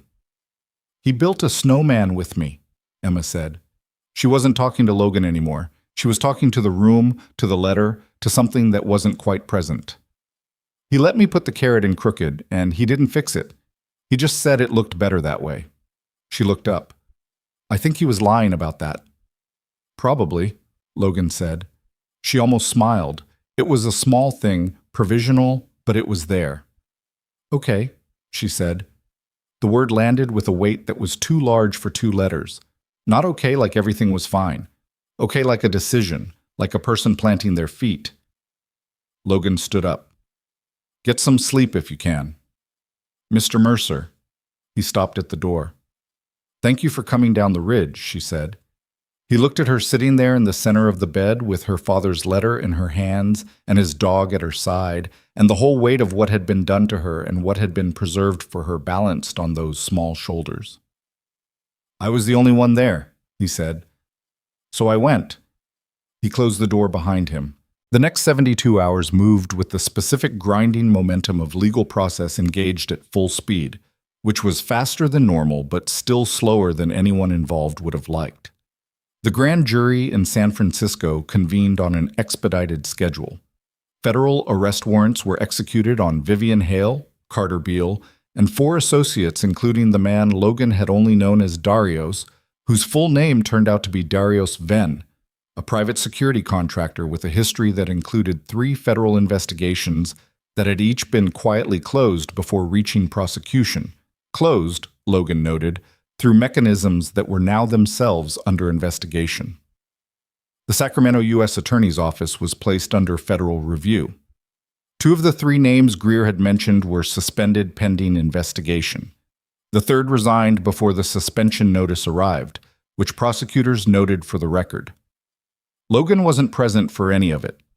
He was in the safe house in Shasta County, available for follow-up questions, reviewing his own written statement with a federal attorney who was technically representing the interests of the court and practically representing Carver's desire to have the civilian involvement documented in a way that was both accurate and defensible. Logan answered every question directly and watched the attorney write things down and didn't ask what version was going into which document. Marcus called on the 3rd day. "You're all over the internal reporting," he said, without preamble. "Nobody's using your name, but people who need to know are connecting the dots. Is that a problem?" "Depends on who you ask." A pause. The DHS counterpart who initially flagged Vivian's name 14 months ago and got shut down. She's been formally reinstated. The closure on that flag has been officially reversed. Another pause. She asked who the civilian was. I told her I didn't know. Appreciated. "Logan." Marcus's voice shifted slightly. "The Navy is going to hear about this eventually. The way you operated, the radio equipment, the frequencies you accessed. I know. Are you concerned about that?" Logan thought about it honestly. "Not particularly." "You should be at least a little concerned." "I'll add it to the list," Logan said. "How far down do you want it?" Marcus made a sound that was probably as close to a laugh as he got at work. "Take care of yourself." "You too." The legal determination of Emma Hale's parentage and inheritance rights moved faster than such things usually did, driven partly by the quality of Nathan's documentation and partly by the complete collapse of any opposing legal position once Vivian's network of influence was exposed. DNA confirmation was formal and conclusive. The probate process was complex and would take months, but the preliminary determination that Emma Rose Hale was Nathan Hale's biological daughter and rightful heir to his estate was entered into the federal record on a Thursday morning in February, 8 weeks after Logan had come down off a frozen ridge with a dying puppy against his chest. He wasn't in the courtroom when it happened. Marge called him from outside the building, her voice doing the careful thing it did when she was managing something larger than she wanted to show. "It's official," she said. "Good." A silence. "Emma wants to know if you watched." "Tell her I was busy." "She'll know you weren't." "Tell her anyway," Logan said, "and tell her congratulations." He was sitting on the tailgate of his truck in a parking lot in Redding, California, having driven down from the cabin 2 days earlier for a follow-up appointment with a different doctor than the one in Reno, a surgeon who had looked at the imaging and said, with the directness Logan preferred, that the hardware in his leg was holding and the bone was 90% consolidated, and if he kept doing whatever he'd been doing for the past 2 months, the outcome would be considerably better than projected. Logan had thanked him and not mentioned what he'd been doing for the past 2 months. He sat on the tailgate and looked at the parking lot and thought about what happened next. It was the question that had been sitting in the background since the morning at the safe house when Greer had said it's done and Logan had given himself exactly 1 minute to not be planning anything. The minute was long over. The case was moving through its proper channels. Emma was safe. The documentation was in federal custody. Marge and Emma were back in Iron Valley, in a house that now had a functioning water line and livestock that nobody was poisoning, protected by an arrangement that Carver had quietly ensured through contacts that didn't appear on any official record. The cabin at Blackstone Ridge was still there. Logan had driven past it on his way south and found it unchanged, cold, functional, isolated. The right place to be when you needed nothing except altitude and silence. He didn't know if it was still the right place. Titan was in the back of the truck, sleeping in the sun with the particular bonelessness of very old dogs in warm light. The white around his muzzle had spread further since February. His breathing was slower than it had been 6 months ago, a fact Logan cataloged and did not discuss with anyone. He thought about Scout. Biscuit, he corrected himself, the name Emma had given her, and the name she'd carry. She was back in Iron Valley now, back where she'd started before a luxury SUV had stopped on a frozen road and a driver had thrown her into the snow. She'd be a year old by summer, which meant she'd grow into those ears and those paws and become the dog she was supposed to become, in the place and with the person she was supposed to be with. Things found their way, eventually. Not cleanly, not without cost, but they found their way. He pulled out his phone, not to call anyone, just because there was a thing he'd been turning over for 3 weeks and it had finally taken a shape he could look at directly. He opened a new email, addressed to a contact at a veterans advocacy organization in Sacramento that he'd worked with twice before, peripherally, in the context of post-deployment support resources. The director was a woman named Reeves, who was effective and didn't waste words, and had told him 2 years ago, in a conversation he hadn't thought about much since, that if he ever had an idea that was worth building, she'd listen. He typed for 15 minutes. Not a proposal. Too early for a proposal. More like an outline of a possibility, specific enough to be real but loose enough to be shaped. The core of it was simple. Retired military working dogs were being separated from their handlers at the end of service and placed in adoption programs that were underfunded and inconsistent in quality. Simultaneously, there were thousands of vulnerable children in situations like Emma's, isolated, unsupported, in environments where a trained animal could provide measurable emotional and physical security.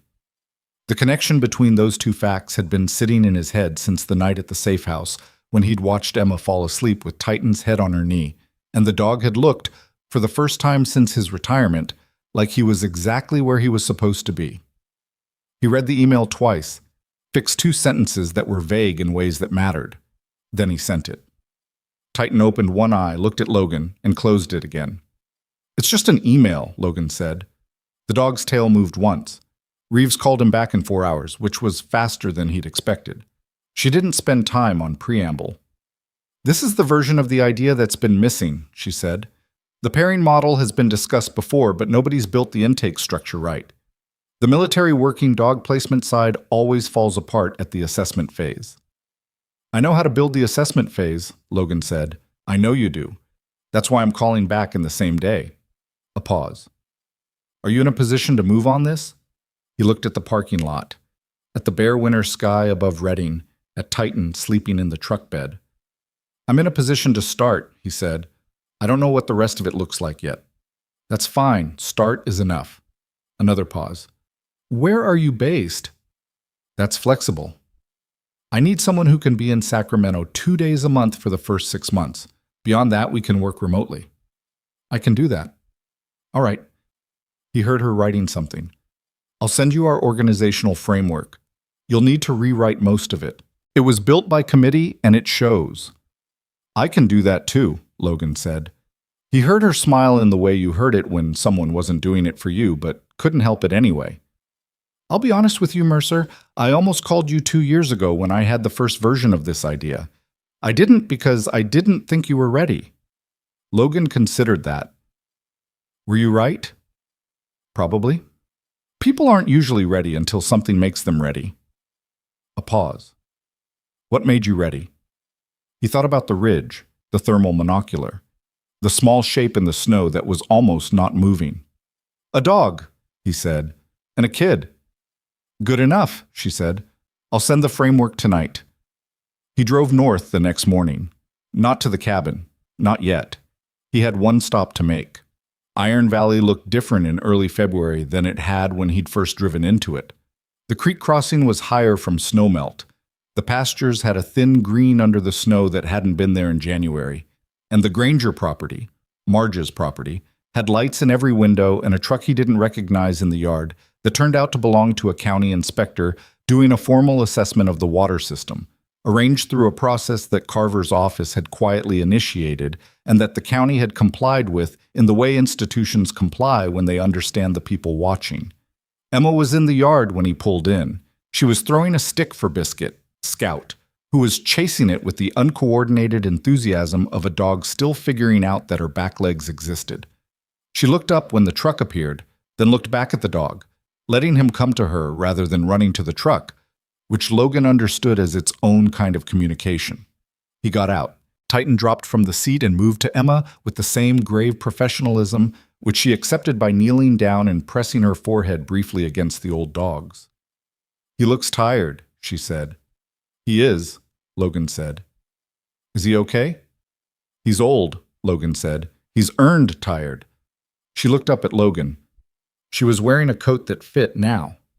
Marge had taken her shopping the week before, apparently, something Emma had mentioned in a text that Marge had sent Logan without any context beyond a photo of Emma holding up a jacket with an expression of mild approval.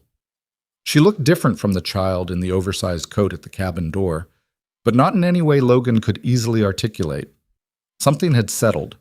Not peace exactly.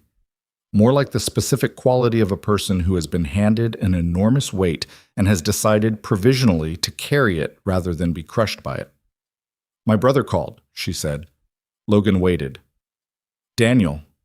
She stood up, brushed snow off her knee. Biscuit came back with the stick and dropped it at her feet and looked at her with operatic hope. "He wants to meet me. Gran said it's my choice." "It is." "What do you think?" Logan looked at the dog, waiting for the stick to be thrown again, and at Emma looking at him, and at Titan sitting between them like a comma in a sentence that wasn't finished yet. "I think your father said his heart was in the right place," Logan said. "I think a person who walks out of a house like that, with evidence in their hands, and surrenders to federal marshals at 6 a.m. is probably worth 5 minutes of your time to find out." She thought about that. Then she picked up the stick and threw it, and Biscuit exploded after it with all 4 paws leaving the ground simultaneously. 5 minutes, she said, agreeing or conceding or something in between. Marge came to the porch with 2 cups of coffee and handed one to Logan when he reached the steps. He took it, and they stood there for a moment watching Emma throw the stick, watching Biscuit crash into a snowbank, while trying to stop and then emerge with snow on her nose, looking vindicated. "The water inspector is almost done," Marge said. "He says the line was deliberately damaged at 3 separate points. He's documenting it." "Good." "He seemed surprised anyone asked him to look." "People in small counties usually are," Logan said. Marge looked at him sideways. "Are you all right?" "I'm fine." "Your leg?" "Getting better." She looked at him for a moment with the evaluating steadiness she'd had since the first morning on the porch. Then she appeared to accept the answer, not because it was complete, but because she understood which kind of person didn't give complete answers and had decided he was worth tolerating anyway. "She's going to need stability for a while," Marge said. "The legal process is going to keep surfacing things. The inheritance alone is going to be... It's going to be a long time before it's simple." "I know." "She asks about you," Marge said. Not accusatory, just a fact she'd decided he should have. Logan looked at Emma in the yard, who had caught Biscuit and was holding her up in the winter light, the dog squirming, both of them undignified and fine with it. "I'll stay in contact," he said. "I'm not going anywhere permanent for a while." He paused. "I'm starting something. It'll require some travel, but the base will be Northern California." Marge waited. "A program," he said, "pairing retired military working dogs with kids in high-risk situations." He felt the words sound thinner out loud than they'd looked on the email, the way ideas always did when you first said them to someone who hadn't already been thinking about them. "It's early. It might not work." Marge looked at Titan, sitting in the snow near Emma's feet, watching the puppy with the expression of a retired professional monitoring a recruit. "It'll work," she said. He looked at her. "I've watched that old dog with her every day for 6 weeks, Marge said, "and I've watched what it does. I've watched her sleep better. I've watched her stop checking the windows." She looked at Logan. Whatever you're building, build it. He nodded. He stayed for 2 hours. He didn't plan to. He'd thought it would be a brief stop, practical, a handoff of a few things he'd brought from Sacramento that related to the legal process. But Emma pulled him into a conversation about whether dogs dreamed, and then into an argument about whether the snowman in February had actually had a crooked carrot, or whether Emma's memory was selectively editing toward the version that made her feel better. And Marge fed him lunch without asking, and he ate it without objecting. And by the time the county inspector left and the afternoon light started dropping toward the ridgeline, it had been 2 hours and nobody had mentioned it. He said goodbye on the porch. Titan was already in the truck. Emma stood at the top of the porch steps with Biscuit in her arms, the dog's paws hanging over her forearm. "Come back," she said. Not asking, stating. "Yeah," he said. "When?" "When I have something worth showing you." He paused. "I'm starting a program. Dogs and kids. When it's real, I'll come back and tell you about it." She looked at him with those careful eyes that had been evaluating threats and trustworthiness since before she had words for either. "Okay," she said, the same words she'd used the morning after reading the letter. Same weight, same decision inside it. He drove north. The last week of February brought a stretch of weather that was cold and clear and still, the kind that settled over the Sierra Nevada in the gap between winter storms and made the world feel temporarily uncomplicated. Logan spent 3 days at the cabin doing the things the cabin needed. Roof, stovepipe, the south-facing window that had been leaking cold air since October, and then sat at the table in the evenings with Reeves's organizational framework and rebuilt it from the structural studs up. It was bad, as promised. Written by committee, hedged in 17 directions, the mission statement a paragraph long and saying nothing specific. He rewrote the mission statement first, to pair retired military working dogs with vulnerable children, and to give both what the system forgot to. He wasn't sure about the second half. He changed it twice, kept coming back to it, left it. Titan slept more than usual during those 3 days, ate well, moved without apparent pain, but slept deeply and long in ways that were different from rest, and Logan knew the difference. He didn't let himself think about it in the extended version. He let himself think about it in the immediate version, which was, today the dog is warm and fed and close, and today is what there is. On the third evening, he sat on the porch in the cold with coffee and Titan beside him, looking down at the valley below the ridge. The road was visible in the distance, pale in the dusk. The same road where a luxury SUV had stopped and a driver had thrown a small thing into the snow and driven away, confident that what happened next didn't matter because small things didn't matter and nobody was watching. Logan thought about what it cost to believe that. What you had to close off in yourself to look at something small and frightened and decide it wasn't worth the inconvenience of caring. He'd spent 15 years in service to a version of the world that was supposed to protect the small things. He'd done good work, and some of it had mattered, and some of it he'd never know about, which was the nature of the work. What he knew was that the moment on the ridge, the thermal monocular, the shape in the snow, the decision to go down, wasn't a strategic calculation or a mission objective or anything he could put in a report. It was just the only thing that made sense to do when you were the person who could do it. That, he thought, was the whole of it.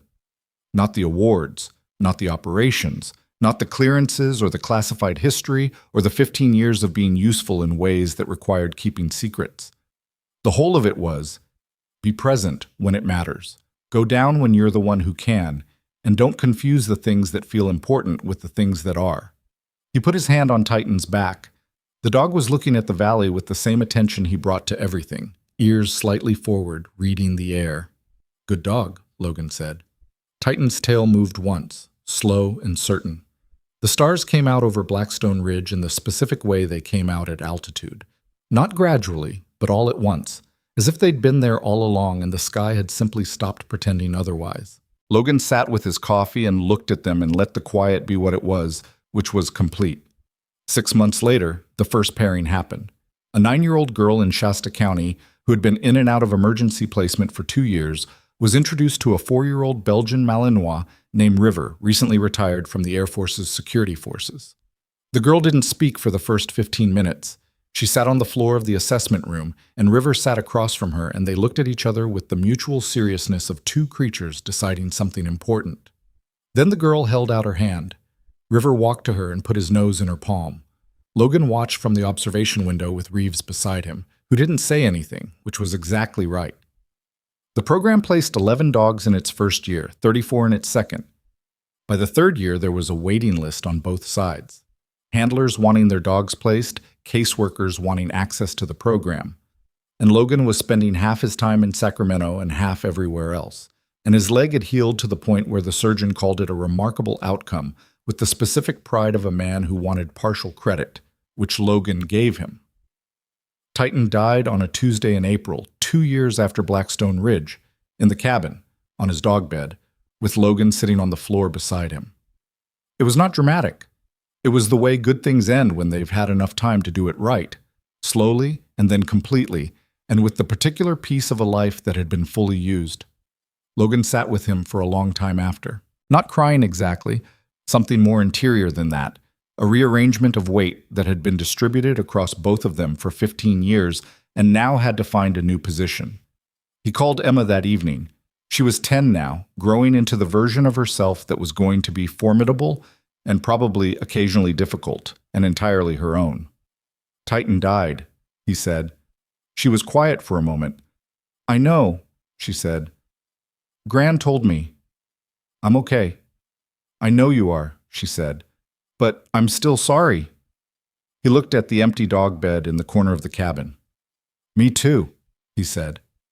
Another silence, the comfortable kind that had developed between them over 2 years of irregular calls and occasional visits.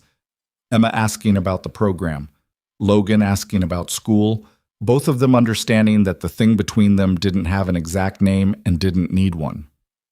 Mr. Mercer, she said. Yeah. He was a good dog. The best I ever worked with, Logan said, and meant it completely, which was the only way to mean something like that. Okay, she said. He held the phone for a moment after she hung up.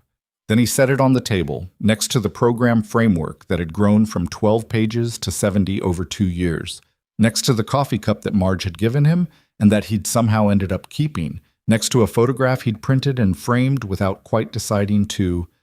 Emma and Titan on the porch in Iron Valley, the old dog pressed against the girl's side, both of them looking at something outside the frame, Emma's hand resting on Titan's back with the ease of someone touching something they trust completely. He looked at it for a long time in the evening light. Then he opened the laptop, opened the program database, and started reviewing the next round of intake assessments, because there were more dogs and more children and more work to do, and the work was what he had, and it turned out to be enough. More than enough. More than anything else he'd tried. Outside, the Sierra Nevada held its silence the way it always did, indifferent and enormous and permanent in all the ways that mattered. The road below the ridge was empty. The valley below the road was dark. And somewhere in Iron Valley, a girl and a dog were sleeping without checking the windows. The ones who seem the least worth saving are sometimes carrying the most important things. And the person who stops to look is never, in the end, a stranger.